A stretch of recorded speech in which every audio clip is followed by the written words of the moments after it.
Hello বন্ধুরা, কেমন আছেন আপনারা? আশা করি আপনারা সবাই খুব ভালো আছেন। আবার আমি ফিরে এসেছি আরেকটা নতুন ভিডিও নিয়ে। এটা একটা ভিডিওর সেকেন্ড পার্ট বলা যায়। আপনাকে যেমন বলেছিলাম আমার এসিটা ইনস্টলেশন করার কিছুদিন পর, 1.5 সপ্তাহ পরে বলেছিলাম, কিন্তু আরো বেশি লেট হয়ে গেছে। কিছুদিন পরে এসিটার রিভিউ দেখাবো যে এসিটা কেমন কি কাজ করছে না কাজ করছে বা কেমন সার্ভিস দিচ্ছে সেই বিষয়ে। যদি আমাকে এসিটা সার্ভিসের বিষয়ে বলতে হয় বা কেমন চলছে, তাহলে সেটা থেকে বলতে পারি যে এসিটা কিনে আমি খুবই স্যাটিসফাই যে এত ভালো সার্ভিস যে পাবো সেটা আশা করিনি। এর আগে আমাদের বলেছিলাম যে আরো দুটো এসি ছিল, সেটাও প্যানাসোনিকের, কিন্তু এই এসিটা আগের দুটোর থেকেও আরো বেশি ভালো সার্ভিস দিচ্ছে। এসির কিন্তু মেশিনটা খুব ছোট। এই যে 1 টনের যে মেশিনটা আছে এসির, সেটা খুবই ছোট। মানে আগের যে 1 টনের মেশিন তার থেকে অনেকটাই ছোট, প্রায় 20%-এর মতো ছোট হবে। এটার থেকে 20% যদি আপনারা বাড়ান তাহলে মোটামুটি আগে তাহলে যে পুরাতন যে মডেলগুলো তাদের সাইজটা পাবেন। ছোট এবং কম্প্যাক্ট, কিন্তু কম্প্যাক্ট হওয়া সত্ত্বেও এসিটার যে একেবারেই যে দুর্বল তা নয়। কম্প্যাক্ট হওয়া সত্ত্বেও খুব ভালো মতো চলে এসিটা এবং খুব ভালো মতো কুলিং করে। এটা হলো এসি রিমোটটা। যেমন আপনারা দেখছেন এসি রিমোটে এখানে কি আছে, এখানে স্টার্ট, এখানে আপনাকে চালু করার জন্য, টার্ন অন টার্ন অফ করার জন্য। এখানে আপনার পাওয়ারফুল মোড আছে। যদি আপনারা পাওয়ারফুল মোডটা অন করেন তাহলে কি হবে, একটু এসিটা কি হবে, বেশি পরিমাণ ইলেকট্রিক কনজিউম করবে আর অনেক জোরে তাহলে আপনাদেরকে কুলিং করবে পাওয়ারফুল মোডটা অন করলে, খুব অনেকটা জোর। এর যদি বন্ধ করতে হয় তাহলে পাওয়ারফুল মোডটা একবার ক্লিক করবেন, তাহলে বন্ধ হয়ে যায়। দেখছেন একটা ছোট্ট মতো ওখানে একটা, আপনাকে দেখানোর জন্য জুম করছি, ডিসপ্লের উপর দেখুন একটা ছোট্ট মতো একটা আইকন, তার মানে অফ হচ্ছে অন হচ্ছে। যদি পাওয়ারফুলটা অন করেন তাহলে এটা শুরু হবে, আর অফ করলে এটা চলে যাবে, যেমনটা দেখলেন। এরপরে আপনাদের আছে হলো এসির মোড। মোডটা অটো হতে পারে। অটোতে করলে আপনারা এসি নিজের তার মানে সেন্সার হিসাবে ও নিজেকে ঠিক করে নেবে যে সে কুল করবে না ডাই করবে না ফ্যানে রাখবে। আর তারপরে কুল হয়, ঠিক আছে তো। এই দেখুন,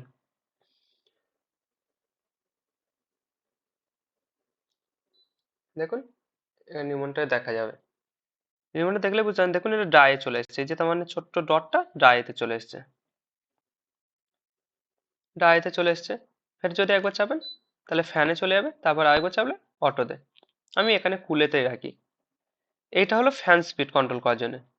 দেখুন ফ্যান স্পিড কি হবে, এক এক করে বাড়বে। এটা প্রথমে অটো, তারপরে ফের একবার যদি আপনারা চাপেন এক বাড়বে, তারপর আরেকবার বাড়বে, আরেকবার বাড়বে, আরেক অটো, তারপর কোয়াইট, তার মানে পুরোপুরি ফ্যান বন্ধ, তারপর 1 2 3 ফুল। এটা এটাও টেম্পারেচার অফ করার জন্য। দেখুন টেম্পারেচার আপ, এটা হলো আপ ডাউনের জন্য, টেম্পারেচার আপ ডাউনের জন্য এটা ব্যবহার হয়। এটা হলো সুইং। দেখুন এটা হলো, দেখতে পাচ্ছেন এই যে এই যে সামনে যে ফ্ল্যাপটা আছে সেটা সুইংটা দেন, এই আপ ডাউন। এর একবার চাপলে তাহলে এটা অটোতে চলে যাবে। দেখুন এটা উপর নিচ নিজে থেকেই হবে, বুঝতে পারছেন।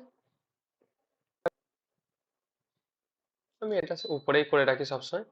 আর এরপরে যেটা আছে সেটা হলো এর ভিতরে যে ফ্ল্যাপটা আছে সেই ফ্ল্যাপটাকে চেঞ্জ করার জন্য এই ডাইরেকশন করতে পারেন, এটা করতে পারেন, এটা করতে পারেন, বা এটা করতে পারেন, বা এটা, বা এটা, আপনার যেটা ইচ্ছা হবে।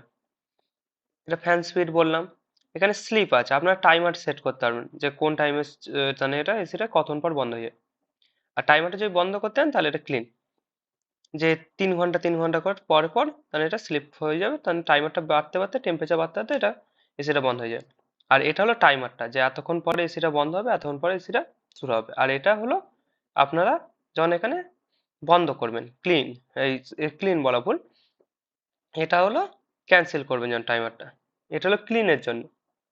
যদি আপনাদের এসি বন্ধ হওয়ার পরে আপনারা ক্লিন করতে পারবেন এসিটাকে, তাহলে অটো ক্লিন হবে। আপনারা এসিটা বন্ধ করে ক্লিনটা চাপবেন, চাপলে ও কি হয়ে যাবে, ও নিজে থেকে ক্লিন করবে এসি নিজের ভিতরের যে কয়েলটা থাকে সেটাকে।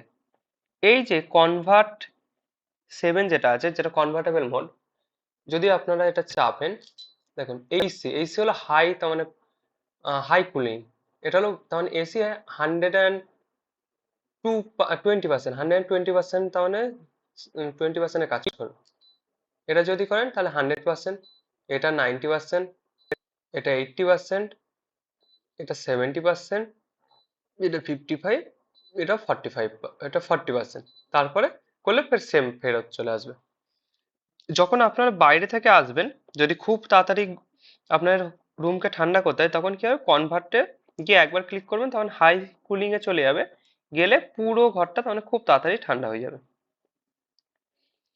এখানে দেখুন একটা ছোট্ট মতো ক্লক আছে, এখানে দেখতে পাবেন, এটা হলো টাইম দেখায়, আপনারা এটাকে সেট করতে পারবেন।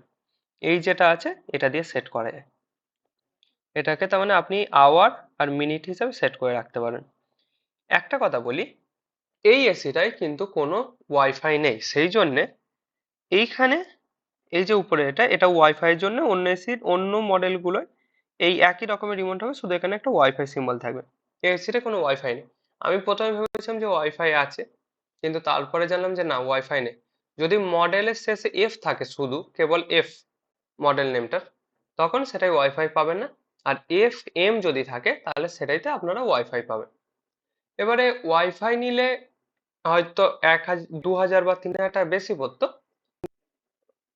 কিন্তু ওয়াইফাই ছাড়াও যে তার মানে এসিটা সবকিছুই আছে এসিটার মধ্যে, ওয়াইফাই ছাড়া সবকিছুই আছে, শুধু ওয়াইফাইটা ঘাটতি। আমার কোনো প্রবলেম হয় না। এবার যাদের খুব প্রয়োজন তারা একটু দেখে নিতে পারবেন ওয়াইফাই মডেলটা কি ওয়াইফাই এর না উইদাউট ওয়াইফাই এর, একটু দেখে নেবেন। এসিটার নয়েজ নেই বললেই চলে একদম। আমি 26-এও করে রেখেছি, আমি 24-এ করে দিচ্ছি। আমি কথা একদম কমিয়ে দিচ্ছি, দেখুন 16-এ করলাম। এবার দেখুন নয়েজ আছে কিনা নেই সেটা দেখুন। আমি একটু চুপ করে আছি, তাহলে বুঝতে পারবেন।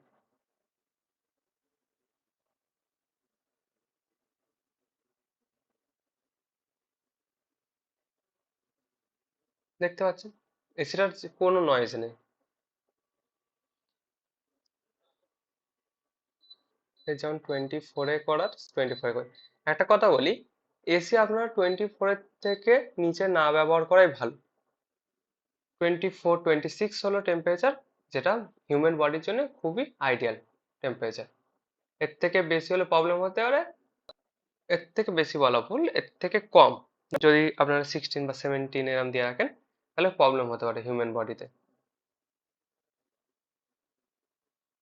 একটা জিনিস দেখাতে বাকি রইলো, সেটা হলো আমাদের আউটডোর ইউনিটে তার মানে নয়েজ কেমন হয়।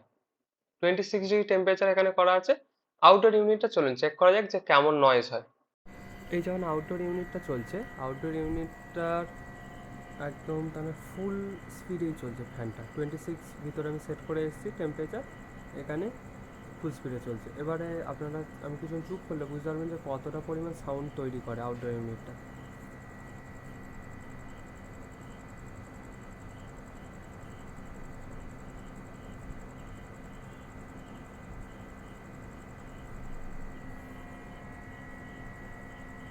তাহলে আপনারা নিশ্চয়ই বুঝতে পেরেছেন যে আউটডোর ইউনিটটা কতটা পরিমাণ সাউন্ড তৈরি করে ফুল স্পিডে চললে। যেমনটা আপনারা বাইরে গিয়ে শুনলেন আউটডোর ইউনিটের সাউন্ড কেমন কি আছে, সেটার থেকে আপনারা নিশ্চয়ই বুঝতে পেরেছেন যে আউটডোর ইউনিটের যে সাউন্ড খুব বেশি তা না, কারণ ওর যে মোটরটা আছে ওটা ফুল ডিসি মোটর, সেই কারণেই আউটডোর ইউনিটের সাউন্ডটা অতটা বেশি নয়। এবার একটা কথা বলি, আপনারা যারা যারাই তার মানে বাড়িতে এসি ব্যবহার করবেন, এসির সাথে যদি ফ্যান ব্যবহার করেন তাহলে খুব ভালো। তাহলে কি হবে, এসির উপর চাপটা কম পড়ে, এবং তার সাথে সাথে আপনাদের বিলটাও কিছুটা পরিমাণ কম আসতে পারে। কারণ আপনাদেরকে আর প্রয়োজন পড়বে না যে কম টেম্পারেচার কমিয়ে রেখে আপনাদেরকে ঘর ঠান্ডা করার। কারণ যে পরিমাণ হাওয়াটা ডিস্ট্রিবিউট হবে, ঠান্ডা হাওয়াটা ফ্যানের জন্য, সেটা আপনাদেরকে ওই বিল বাঁচাতে হেল্প করবে। আর আরো যদি বিল বাঁচাতে চান, তাহলে আপনাদের বাড়িতে এরকম বিএলডিসির, তার মানে বিএলডিসির যে ফ্যানগুলো, সেই বিএলডিসির ফ্যানগুলো আপনারা লাগাতে পারেন। এটা যেমন অ্যাটমবার্গের বিএলডিসির ফ্যান আছে, আমার বাড়িতে সবগুলোই অ্যাটমবার্গের বিএলডিসির ফ্যান, যেটার সার্ভিস খুবই ভালো। এবং ইলেকট্রিক কনজাম্পশন খুব কম। এটা যেমন এই রিমোটটা আছে, আপনারা দেখতে পাচ্ছেন এই যে রিমোটটা আছে, এই রিমোটটা দিয়ে মানে অপারেট করা হয়। খুব ভালো সার্ভিস এবং খুবই কস্টটাও যে খুব বেশি তা নয়।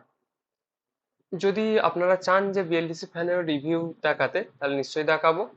আর যদি চান যে ইনস্টলেশন, তাহলে ইনস্টলেশন দেখানোর চেষ্টা করবো। বলতে পারবো যে ইনস্টলেশন দেখাতে পারবো কিনা, কিন্তু চেষ্টা করবো। কেউ ইনস্টলেশন করে না করে তাহলে আপনার বাড়িতেও ইনস্টল করতে পারবেন বিএলডিসি ফ্যান। আজকের এই ভিডিও এইটুকুই। আপনার যদি ভিডিওটি ভালো লেগে থাকে তাহলে চ্যানেলটিকে সাবস্ক্রাইব করুন, আমার পাশে থাকুন এবং বেল আইকনটি নিশ্চয়ই প্রেস করে দিয়ে যাবেন, যেটা থেকে আমরা একটু মোটিভেট হব। আপনারা পাশে থাকলে তবেই তো আমরা নতুন নতুন ভিডিও বানাতে পারবো। তাহলে আপনার সাথে দেখা হবে আর একটা অন্য কোনো ভিডিওতে। আচ্ছা, টাটা, আসসালামু আলাইকুম সবাইকে।